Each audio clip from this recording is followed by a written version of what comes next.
Hello, and welcome to my YouTube channel.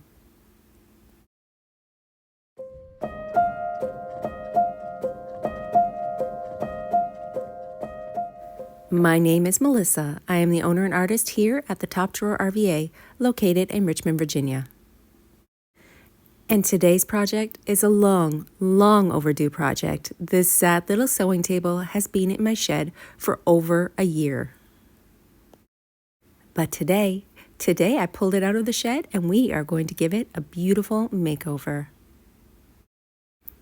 This cute little sewing table is structurally sound. I will be screwing down the top so that it does not open, but leave the front with the ability to open up in case somebody wants to put a basket or like inside. She might be a little worn out and a little dirty from hanging out in the shed so long. Don't worry, we can clean it up with a little bit of Dixie Belle's White Lightning to begin.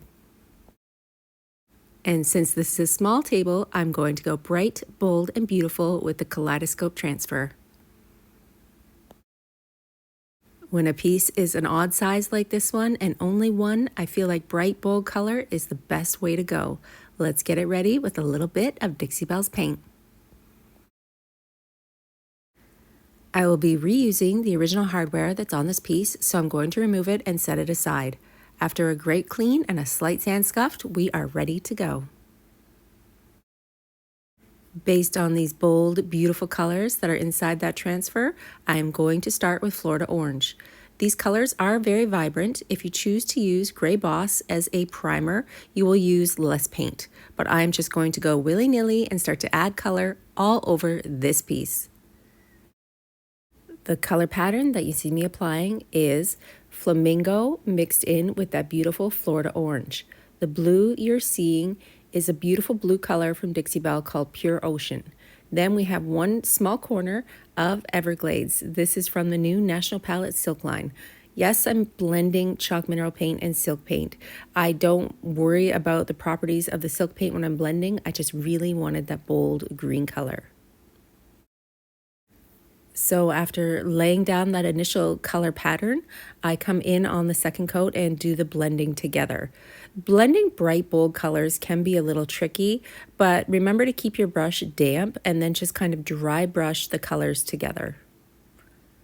I know I say dry brush when I just said damp, but if you're pulling the color over top of the other color rather than blending them, it's more of a dry brush technique versus a blending technique. Back and forth over that existing color pattern, and when the colors are damp, pulling them together. If you have a hard time doing this with separate brushes, you can always try using your Best Dang brush. Your Best Dang brush is a really great tool for ombre blending. But also remember that we are going to be adding a transfer over top of this color pattern. So even if it's not exactly perfect, nobody's going to see because you're going to be applying a transfer over top of all of these bold colors. And if you notice, I added the brightest colors on the front where it's going to be easier to blend around all the edges versus the top. If you look at the top of the piece, it's actually only two of the colors, which is the Florida Orange and the Flamingo.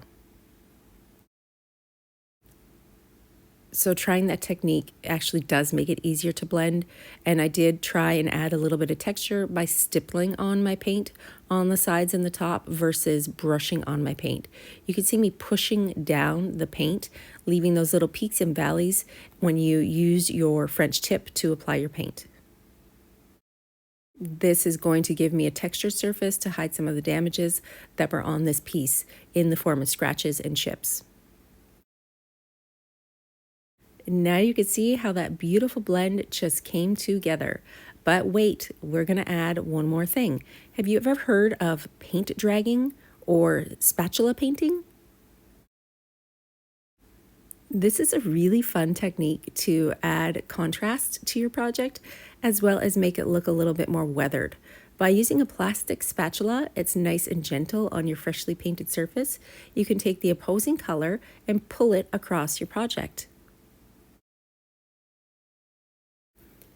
You can do this really with any color pattern that you lay out, but I really like it when there's kind of like a pop of bold contrasting color over top the original really helps this look shine.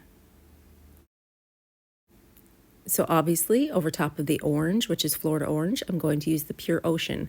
Wipe off my spatula and then switch it. So over top of the blue, over top of the pure ocean, I'm going to add flamingo.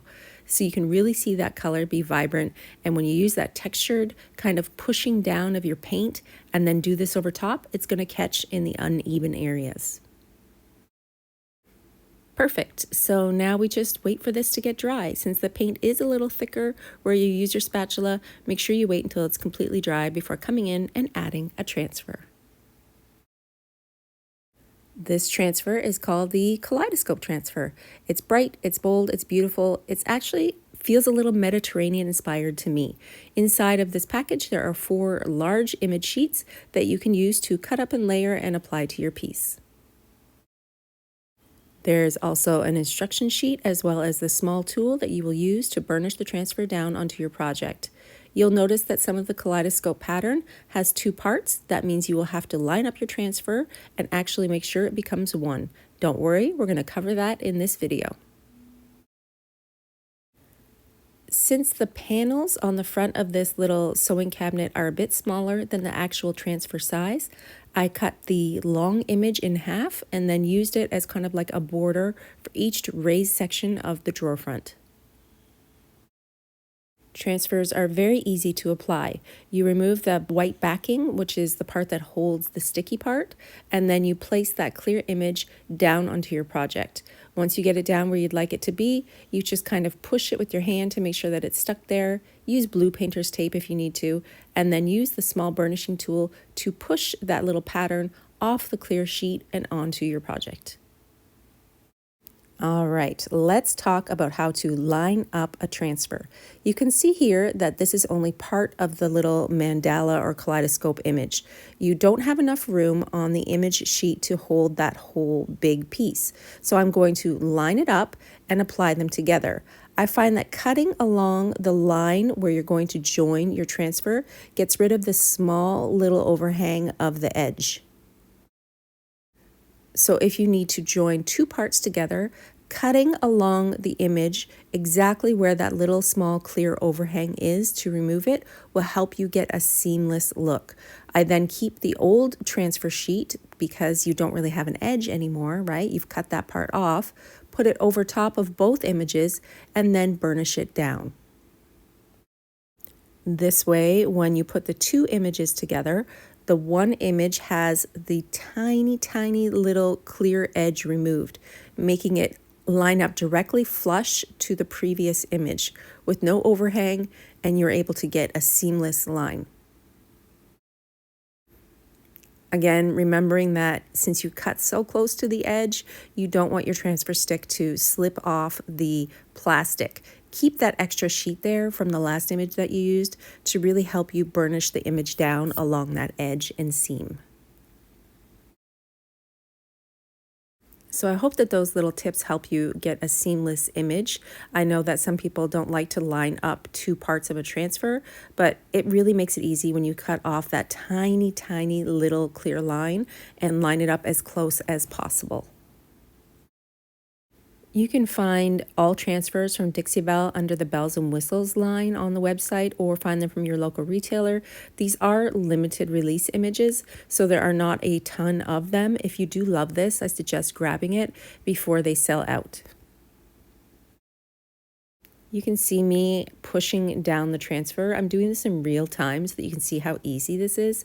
You don't have to push that hard. You're just gently rubbing to release the image from the clear sheet and onto your project. If you see a little spot as you're working along that didn't come off, lay it back down flat and go over that side again, and it will release onto your project. And check it out. You can't even see where these 2 pieces have lined up. I cut up and continue to apply this transfer all around the piece, the sides, the top, the front, and then I use my clear coat in satin to seal it down. A touch of spray paint to freshen up those recycled handles. I always like to keep handles original to the piece if I can, and they kind of mimic the line of the transfer, so together it was a perfect match.